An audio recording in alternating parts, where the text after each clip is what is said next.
All right. Well, I'm Dr. Paul. I'm a surgeon here at the Surgical Clinic of Central Arkansas, and you guys are all here to learn about and talk about bariatric surgery, which of course is the surgery that can help you lose some weight. That's a problem that many people struggle with, and it's something that we're going to talk to you about today, and hopefully get some questions answered and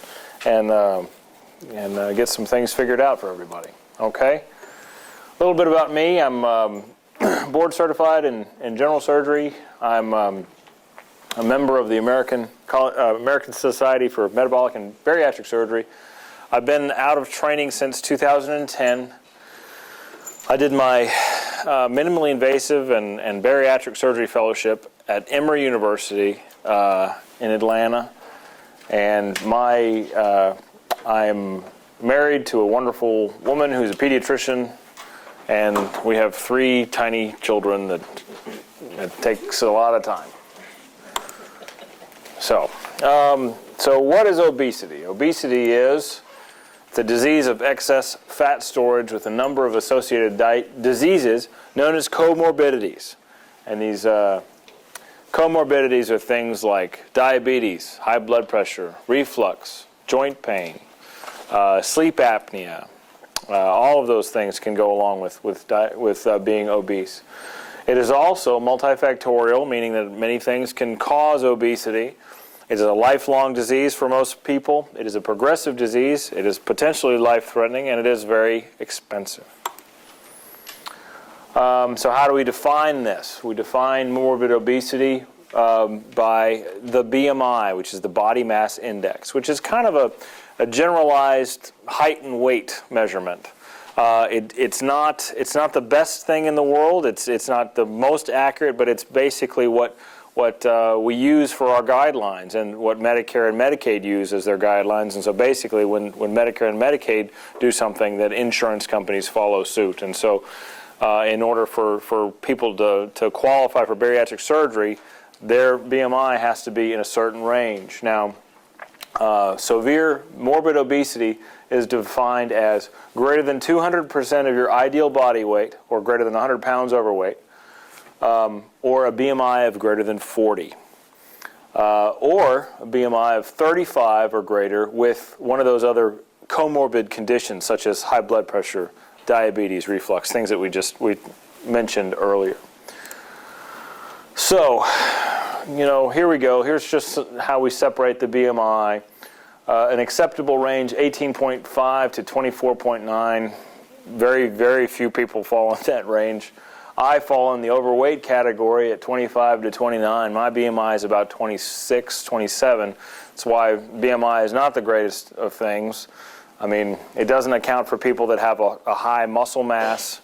I'm not saying that I have a high muscle mass, but taller people with higher muscle mass can have a higher BMI. And people that are vertically challenged, short people, their BMI goes up quickly.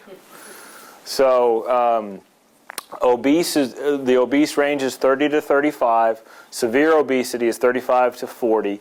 Morbid obesity is 40 to 50. And supermorbid obesity is 50 or greater.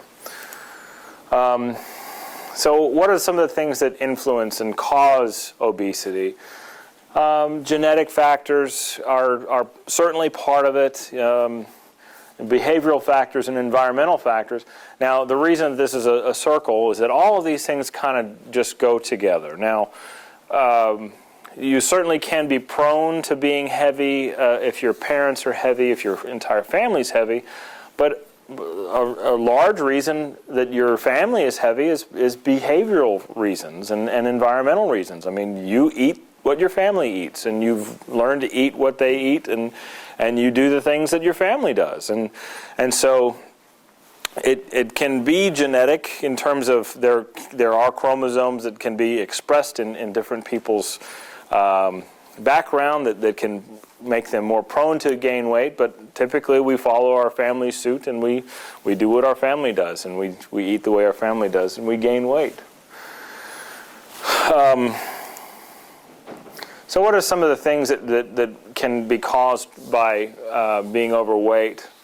or being associated with obesity. Some of the things we've already talked about.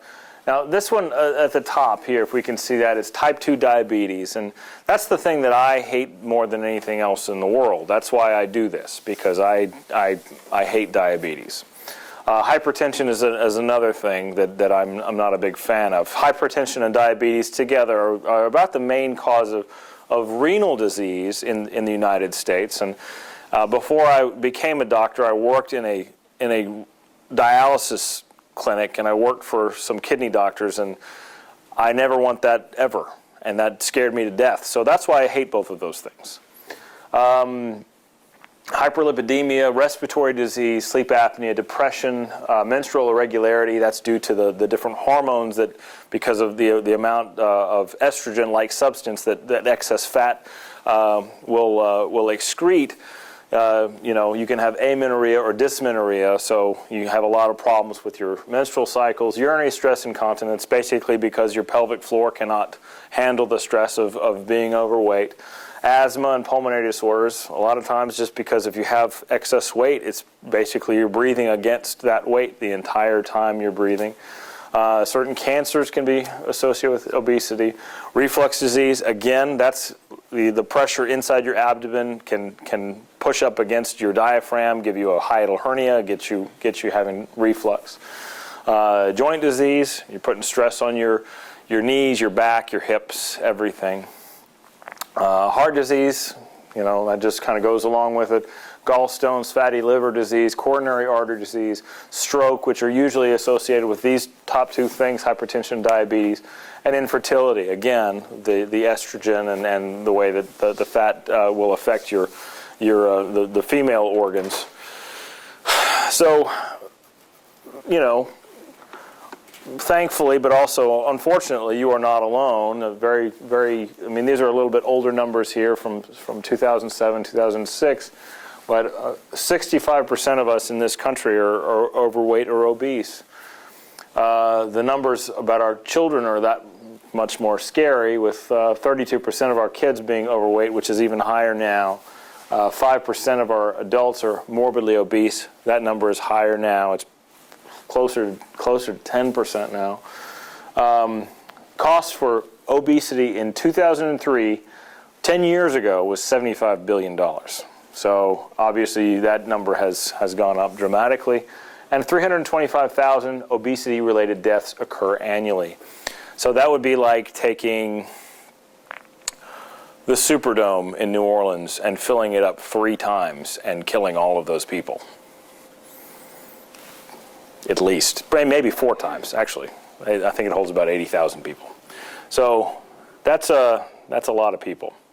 Now this is kind of a sad pictograph of the United States. So back in 1987, we didn't have great numbers in terms of obesity percentages, but here we have the South, and particularly the Southeast. We see higher numbers, 15 to 19%. Of people being in the obese category. So now, 10 years after that, we've got our old, thank God for Mississippi. Mississippi is in the 20 to 25. We got Kentucky and Indiana.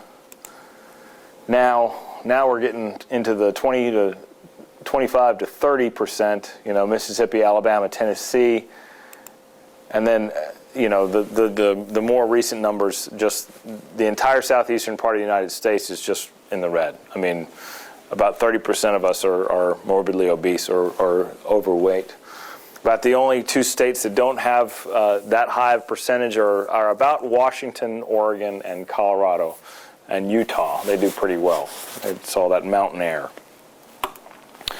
So what are some of the daily challenges that we face when we're obese? We have, public transportation, airplanes, movie theater seats, going up and down stairs with bad knees and all the other problems that can go along with it.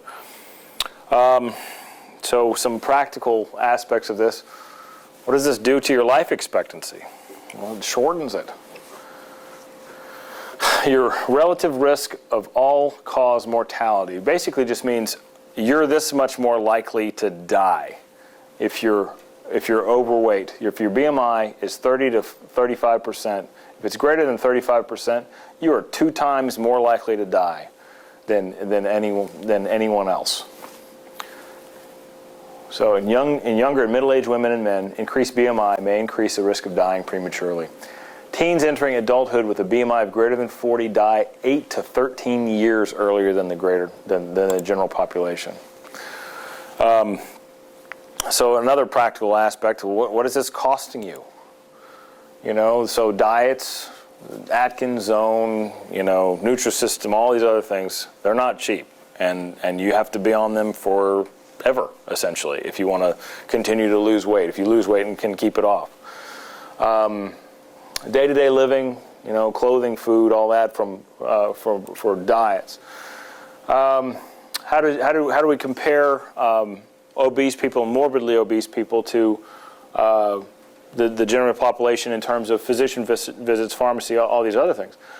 If you're obese, 30 to 35 on your BMI, you go to the doctor 15% more. If you're morbidly obese, you go a quarter more than other people. You get lab drawn 60% more in the obese category and 80% more in the morbid obese category. Laboratory, we just did that. All outpatient services just being seen by different physicians, 20%, 40%. Inpatient services, you're a third more likely to be in the hospital if you're obese, and 70% more likely to be in the hospital if you're morbidly obese. So that's a pretty staggering amount. So why we're here? Talk about surgery. What are your surgical options? Are you a candidate for weight loss surgery? Now, CMS, which is the guiding factors behind Medicare and Medicaid, they have defined the parameters for allowing people to undergo bariatric surgery as a BMI of greater than 35 with some of those medical conditions, or a BMI of greater than 40 without any of those. But most of the time, people that have a BMI of greater than 40 have one of those conditions anyway. So they have to be healthy enough to undergo a major operation. You have to have failed multiple attempts at non-surgical weight loss. You can't have an uncontrolled drug or alcohol problem. You can't have an uncontrolled psychological problem. You have to go through an entire multidisciplinary system, which is seeing a nutritionist, a psychologist, and seeing everyone else that we require you to see before we say, yes, you are fit to go undergo this surgery. And you have to understand the surgery and risks. Now, this is probably the most important thing, and I cannot stress this enough. You must be dedicated to a lifestyle change and lifetime follow-ups. I cannot stress this enough. The surgery is a tool. You will not be successful if you do not make good decisions. You will not be successful if you do not change how you live. And it's not just how you eat, it's how you live. You have to incorporate wellness, i.e. the bad word, exercise. You have to exercise. You just have to change everything about you. And usually it's a great thing. And most people, the people that do well with bariatric surgery, they've changed their entire lifestyle, and they come to me and they are just excited. And the big thing about wellness and exercise is that as hard as it is, and you think, well, I got bad knees and I got all these other things, there is a way that you can exercise. Unless you have no arms and no legs and are in a wheelchair, which we wouldn't do a surgery on you anyway, there is a way for you to exercise. Somebody can help you figure it out how to do it. And then when you make that part of your daily routine, like brushing your teeth and combing your hair and saying hi to your kids, then when you don't get to do it, you get grumpy. And that's good, because that's the change already starting to work in you. So that is, I can't say that enough, that you can and most likely will fail with bariatric surgery if you do not make this just the stepping stone to a new part of your life, new direction. So it's just, I'm just the gateway to help you get going in the right direction. You have to do it yourself. So that's enough of the empowering stuff. So, so this is kind of a pretty rudimentary understanding of the GI tract picture. It looks exactly like this inside you. No, it doesn't. But so understanding just basically though, this is your mouth, your esophagus comes down to your stomach leads into the small intestine goes all the way through this mess here, empties into your colon, food comes out here, and then boom. So the important thing, which they don't show in this picture, is you're missing the liver right here, and the pancreas right here is pretty important as well. That's one of the bases for one of our surgeries. The other surgeries that we do are strictly restrictive, and we're going to talk about that just right now. So restrictive, malabsorptive, and combination. What does this mean? So a restrictive operation means that we make your stomach smaller, or we put a band around your stomach, which does not allow you to eat as much as you had before. So you eat a smaller amount and you feel full. If you try to make it eat more than that, typically it comes back up. And so you learn pretty quickly, let's not eat more than I should, because I throw up all the time. Malabsorptive. Now we'll talk about that in more detail when we talk about the gastric bypass. That's the one that we do that has a component of a malabsorption, which basically means that your body does not absorb calories the same way that it did over a stretch of your small intestine, which is why it's called a gastric bypass. But again, we'll talk about that more in detail. Combination is basically just a combination of restrictive and malabsorptive, which again is the gastric bypass. So we have 3 operations that we typically do in this country, and that's what the ones that we do here. There are other bariatric surgeries, but those are usually for, bedridden, 1,000-pound people, and that's usually done at major universities and places. I don't do those. There's the duodenal ileal bypass and some other things that I don't ever want to deal with. So, luckily, we're not there. So we do here at Baptist, we do the lap band or the adjustable gastric band. We do the sleeve gastrectomy, and we do the laparoscopic Roux-en-Y gastric bypass. So we already talked about this. Restrictive procedures, a small pouch is created, limiting the food that you can eat, so you feel fuller, you're satiated more quickly. Only restrictive procedures are the band and the sleeve, so that just basically makes it so you can't eat as much. So this is a video of the adjustable gastric band, if it's going to play. Okay, here we go. So this is Realize, which is To gain access to the abdominal cavity, pretty loud. Incisions are created on the abdomen. Trocars, which serve as passageways for the surgical instruments, are placed into the incisions. The surgical instruments are placed through the trocars into the abdominal cavity. The surgeon examines the abdominal cavity using a laparoscope or video camera. In preparation for the band, a tunnel is created behind the stomach. The Realize band is introduced to the abdomen through a trocar. The Realize band is positioned around the upper portion of the stomach and then secured using the locking mechanism. A tube attached to the Realize band will be connected to the injection port. The port is used to adjust the band tightness after surgery. An incision is made on the upper abdomen to insert the Realize injection port beneath the skin. The tube is secured using the locking connector on the port. The injection port and tube are placed beneath the skin. The Realize band does not alter your digestive function. Food consumed passes through the digestive tract in the normal route.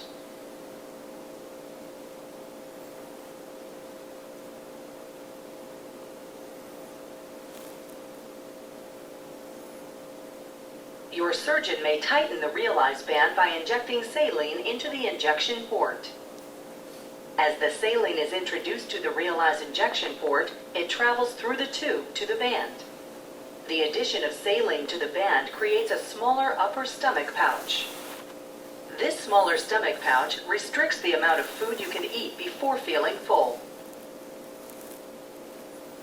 As with all weight loss procedures, behavior modification and dietary compliance plays a critical part in determining the long-term success of the procedure. All surgery presents risks. Weight, age, and medical history determine your specific risks. Ask your doctor if bariatric surgery is right for you.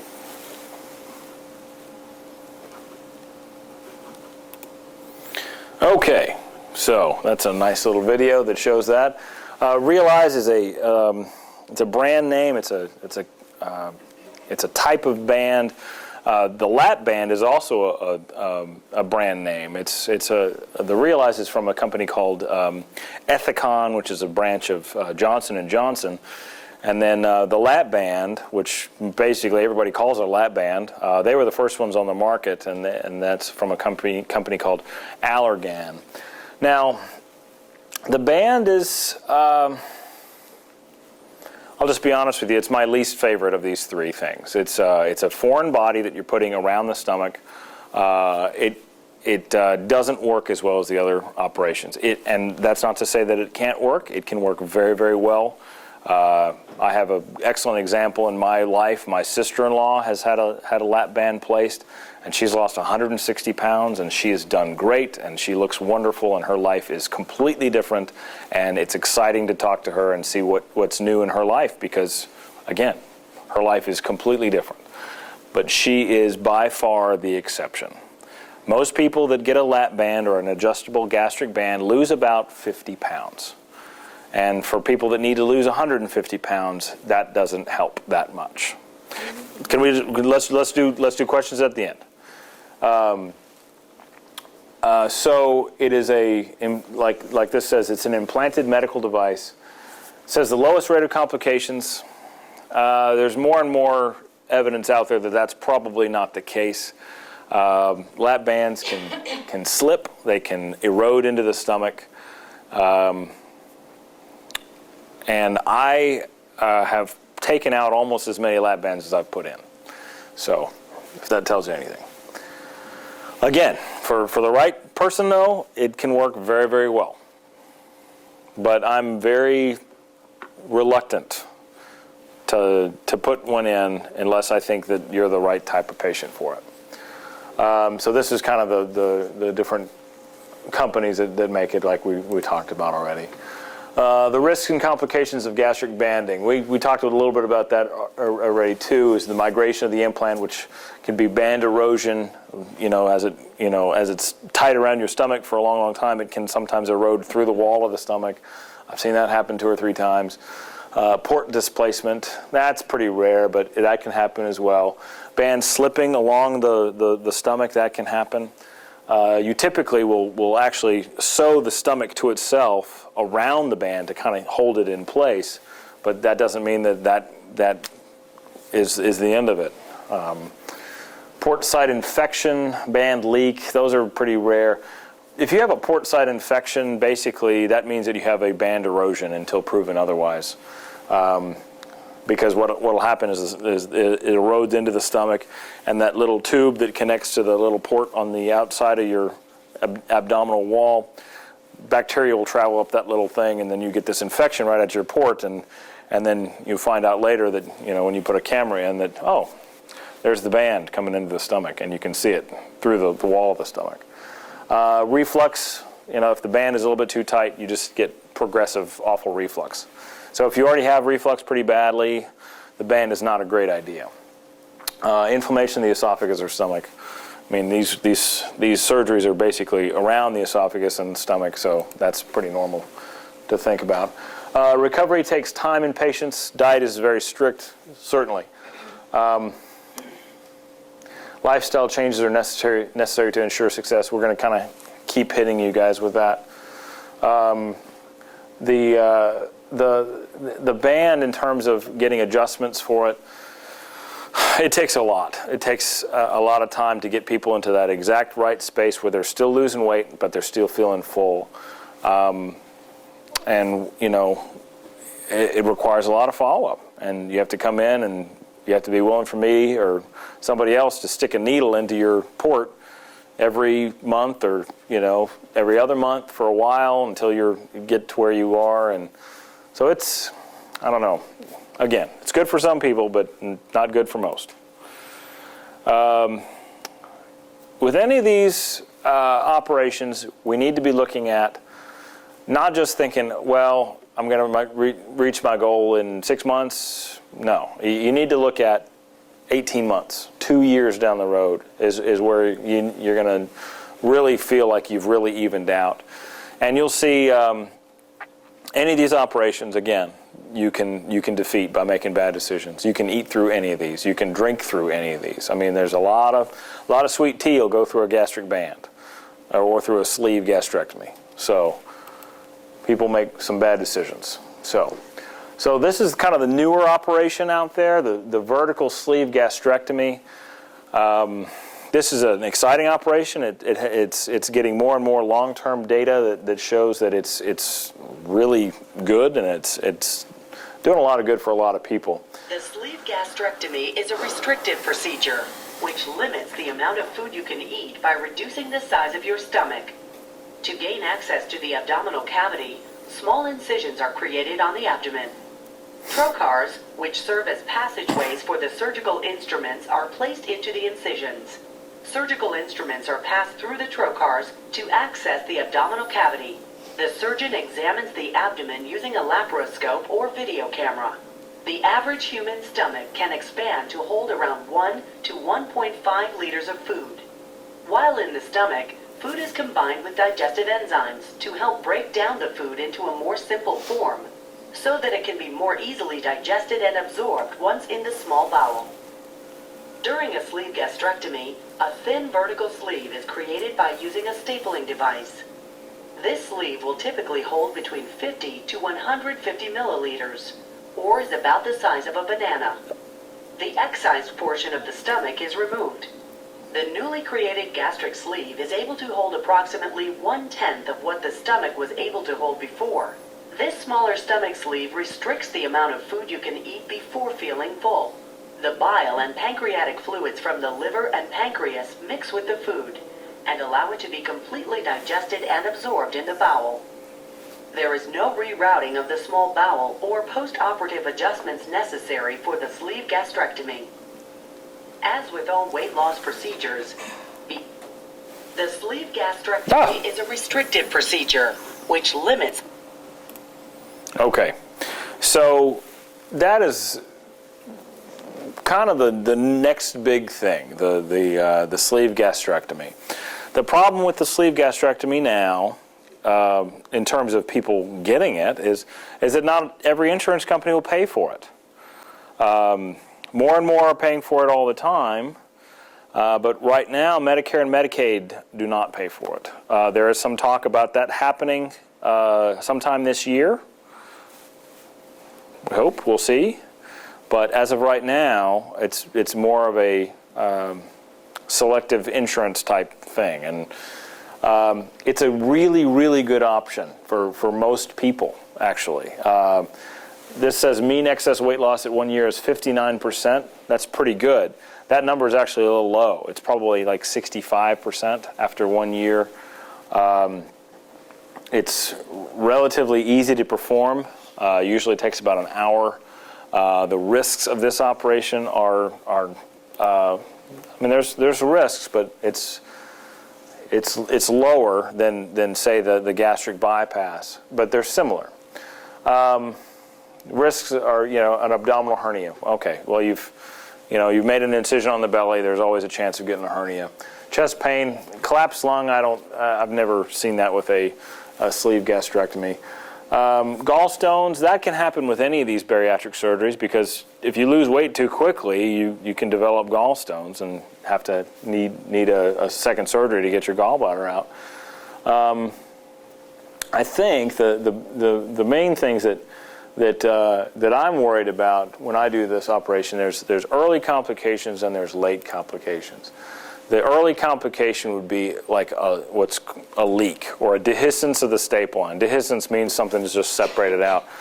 So with this operation, you're in the hospital for 2 days, and so we're kind of watching you pretty closely to make sure that you don't develop a leak from that staple line. Now, during the operation, I actually do a leak test where I have the cameras looking at everything through your abdominal wall, but I also put a camera in your esophagus and put it down into your stomach, and I blow your stomach or what's left of your stomach up full of air, and I dribble water on the staple line. And basically, if you see bubbles, it's kind of like putting a bike tire in a bucket of soapy water. If you see bubbles, you don't want bubbles. You don't want a leak. You don't want bubbles. So we do that leak test before we let anybody out of the operating room. And then we watch people for a couple days in the hospital. Now, again, same thing with any of these operations. The recovery takes time and patience. The diet is strict, and you may experience discomfort and pain as your body heals. I mean, it's surgery. You're going to experience pain. It's going to be a different kind of experience for you. The capacity of your stomach has changed. Please, if you ever get a sleeve gastrectomy, do not come out of this surgery 2 weeks later and be complaining that you can't eat the way that you used to eat.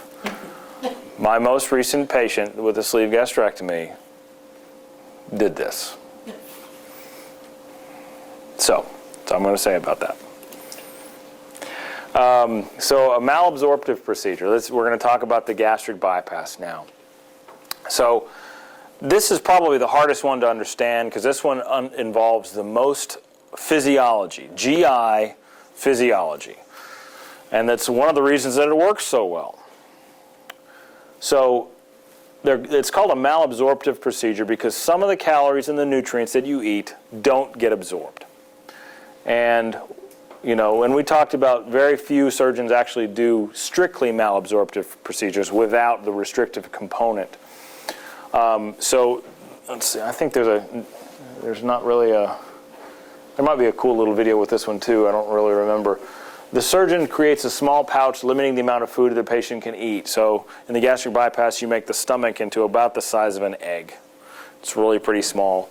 Then you reroute the intestine, allowing food to come in, go through this intestine without mixing with bile and pancreatic juices that normally would be mixing with that to break that stuff down so you could absorb it. So this food is not mixing with bile and without the pancreas stuff until it hits downstream. And there should be a picture in your little packet that has the anatomy. And so we have a video, and hopefully this is going to answer some questions. But I typically like to draw it out anyway because I think most people understand it pretty well.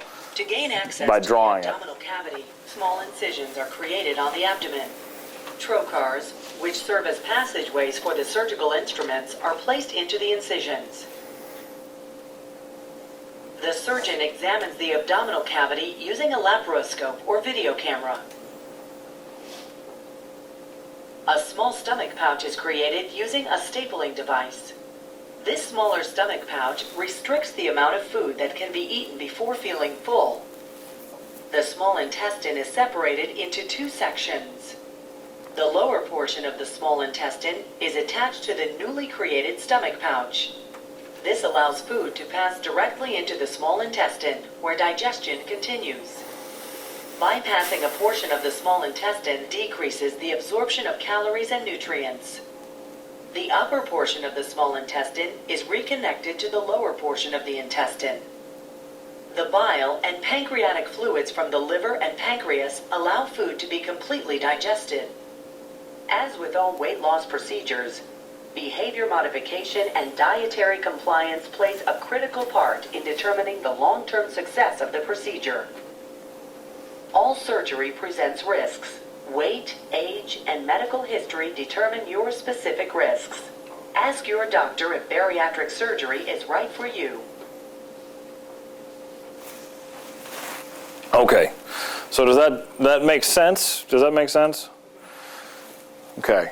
And you know, we call it the Roux-en-Y gastric bypass. Roux-en-Y because, so that's a Y, you see? Yeah. So, yeah, when you bypass that segment of small intestine, it's typically about 150 centimeters of your small intestine, which is about 5 feet of small intestine. When you do bypass that portion of your small intestine, the first portion of the small intestine, which is called the duodenum, and the first part of what's called the jejunum, which is the second portion of your small intestine, very few things are actually absorbed there, but some things are. Some things that are pretty important, things like vitamins and some protein and some iron. So those are things that you need, and that requires supplementation, requires yearly, if not every 6 months, getting nutritional labs drawn. So, you know, going to see the nutritionist and coming to see your bariatric surgeon is going to be kind of like going to the gynecologist, or just like your, you know, FP, just to get your yearly physical. You're going to have to get your yearly nutrition physical. The mean excess weight loss at 1 year is about 67%. So that's, you know, 2/3. That's a lot. It's pretty good. That number is actually probably a little bit low. It's probably closer to 72%, somewhere in there. Low rate of complications, that's true. The gastric bypass is the most studied, the gold standard bariatric surgery out there.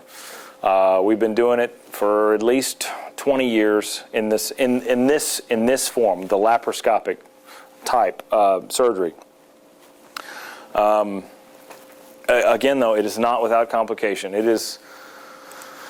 It's tough. You're creating two different connections. You're making this tiny little new stomach pouch.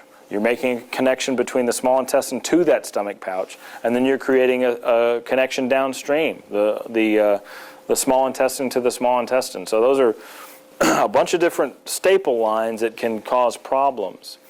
You can get ulcers at that stomach to small intestine connection. You can get stricture to that connection. Stricture meaning it chokes down to where nothing's going through there, that you have to get stretched. Leak from staple lines, like we talked about with the sleeve gastrectomy, that, you know, you drip in the bike tire. You can have dehiscences with those staple lines. You can leak from those. The gastric bypass makes people a little bit prone to something called dumping syndrome, which is really unpleasant, and you learn very quickly what makes you have that, and you learn to not do that ever again. Basically, it means that you've had something that's high, very calorie dense, and either really sweet or really heavy or something like that. It goes through that little pouch, goes into your small intestine, and it causes this reaction of your it's basically a reaction to the sugars that makes all this fluid go into your small intestine, gives you diarrhea, gives you horrible abdominal pain. A lot of times it makes you flush and you start sweating, and people ask you, you know, what just happened to you. We talked about the supplementation of your diet with the B12 and or iron, multivitamins, calcium. You know, that sounds like it might be a lot. Really, it's basically like taking a Flintstones or two a day with a monthly B12 shot. I mean, it's not a big deal. Other thing, the inability to detect the stomach, duodenum, or parts of the small intestine using X-ray or endoscopy. Should problems arise after surgery. Basically, that means that you cannot access the liver or the bile ducts using a camera anymore, like a endoscopy. Something called an ERCP, which very few people in their lifetime will ever need that, but if you were to need that, then that's off the table. So the risks of that ever being a problem are pretty small. Again, the old recovery takes time and patience line does. Most people in our fellowship, we didn't see people back for 4 to 5 weeks, just because we wanted to let them kind of sort these things out on their own. Because if you see somebody 2 weeks after surgery, they're saying, "What in the world did you do to me?" Because they don't feel good, they're throwing up different things, You know, and it just takes a long time for you to really, your body, I mean, this is a major surgery. And it's an elective surgery. So that's what makes this kind of difficult, because you're doing this to yourself. But it's one of those things that the benefits that can come with it are pretty substantial. So gastric bypass patients started on an oral diet in 1.5 days, left the hospital on the second day, returned to work at 21 days. So most people go back to work in 3 weeks. You're in the hospital for 2 days. Post-op day 1, post-op day 1, you start sipping little tiny cups of ice. Post-op day 2, you start drinking liquids, and you drink liquids for a couple of weeks, and then the gastric bypass is it's pretty incredible. We talked a lot about me hating diabetes, and the gastric bypass. There's something about the gastric bypass that the bench scientists, the little guys that work in the lab and have little pipettes and Bunsen burners and all that stuff that I tried to do, but it was awful. But they haven't been able to figure out. There's something about the gastric bypass that changes the hormones in your body to the point that your diabetes gets better almost immediately. One of our recent patients was on a huge amount of insulin. She was an insulin-dependent diabetic. And every morning her blood sugar would be in the 250 to 320 range. So the day after surgery, I came in and she asked me what her blood sugar was. And I said it was 114. And she started crying. And yeah, that made me feel pretty good. So she has now lost 100 pounds. She is off of she's not taking any insulin. She's not taking any oral diabetes medicines. She went from taking 25 pills a day, she's now taking about 8. And most of those are like vitamins. So that's pretty exciting. So risks of abdominal surgery, anytime you, laparoscopic, open surgery, whatever, anytime you make an incision, there's a risk of bleeding. There's always going to be pain. There's going to be shoulder pain because you're going to be working around the diaphragm, which can refer pain up to your shoulders. Pneumonia because of, intubation and no deep breathing. Deep vein thrombosis, pulmonary embolism, death. Those are all big things, especially in the overweight population. Being overweight will make you a little bit more, a lot of times more hypercoagulable, which means that your blood can clot easier than other people's. And then if you get that, you can get a blood clot in your leg, and sometimes it goes up to your lung, and it can kill you. I mean, so we were very cautious about that. We put squeezers on your legs. We give you, shots of heparin every now and again to keep your blood kind of thin. Excuse me. The risk of infection, risk of injury to the stomach, your esophagus, or the surrounding organs. Now, so risks of bariatric surgery. That's kind of, we were kind of talking about most of these things. Constipation or diarrhea, dehydration, gallstones, vomiting and nausea. It goes along with it, and bariatric surgery is not a free ride, and some people just get through and they just do wonderfully well and they don't have any problems whatsoever, but most people have a couple bumps in the road, and and I got to let you guys know that, because it happens, and it does happen. I mean, like I said, this is a drastic step to take. To have a surgery, but it's, for a lot of people, it's a necessary step. And I think I've seen some amazing things with bariatric surgery, and I've seen some amazing successes with this. So it's a pretty vibrant and wonderful tool. So which surgery is right for you?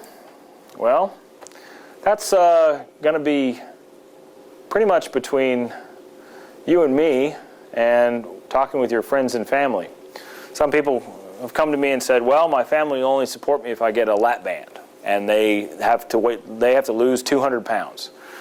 And I say, well, okay, sorry, you're going to have to find somebody else to do it, because I don't think it's the right thing for you. And I've turned people down because they only want one thing, and I think it's the wrong thing for them. So, I'm not going to try to car salesman you into anything that I don't think is right for you.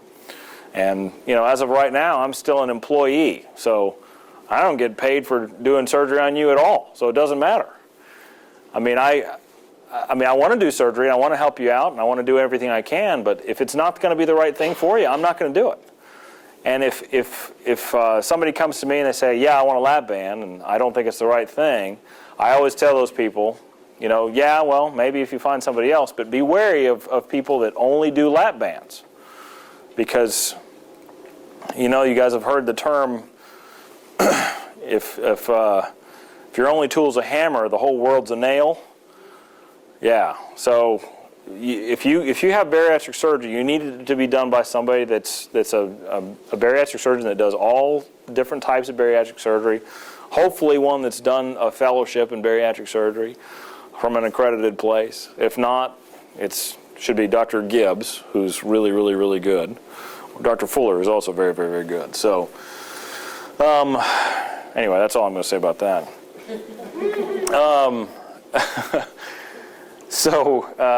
These are very important things. I mean, the age, we typically don't operate on people that are older than 65. You have to be ambulatory. You can't be in a wheelchair. Eating behaviors,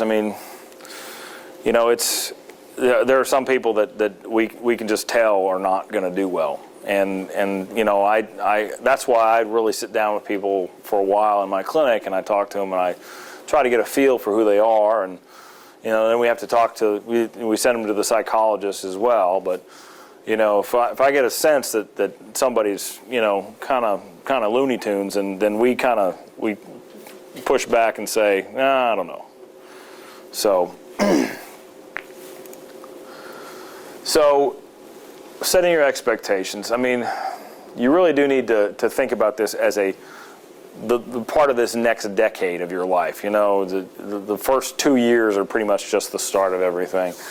And they're coming out with new studies that show, people that have had bariatric surgery kind of do this for a while after their surgery. They initially lose a whole bunch of weight, but then they gain a little bit and then lose a little bit. And then, diabetes, sometimes it comes back a little bit and then it goes away. So it's a fluctuating thing. This is it's a life-changing that you're going to have to live with. This isn't just like a vacation, a weight loss vacation. So the band, you can 56% of your excess weight loss at 5 years. Maybe. This didn't have information on the sleeve gastrectomy as of yet, because the sleeve gastrectomy was still fairly new when that study was done, so they don't have long-term weight loss, but it's probably excess weight loss about 5 years. It's probably 80-85%. So most people have lost a whole bunch of weight. And typically when you do get to that point, your lifestyle has changed to the point where you're out there doing things, and you're trying to do different things, and you're being more active, and you're finding out that you can do a heck of a lot more than you ever thought you could. So it's pretty exciting for most folks. So this shows that bariatric surgery is much higher in terms of percentage of weight loss at 5 years than placebo, diet, or behavior modification, or drug therapy. If anybody gives you diet pills, that's crazy.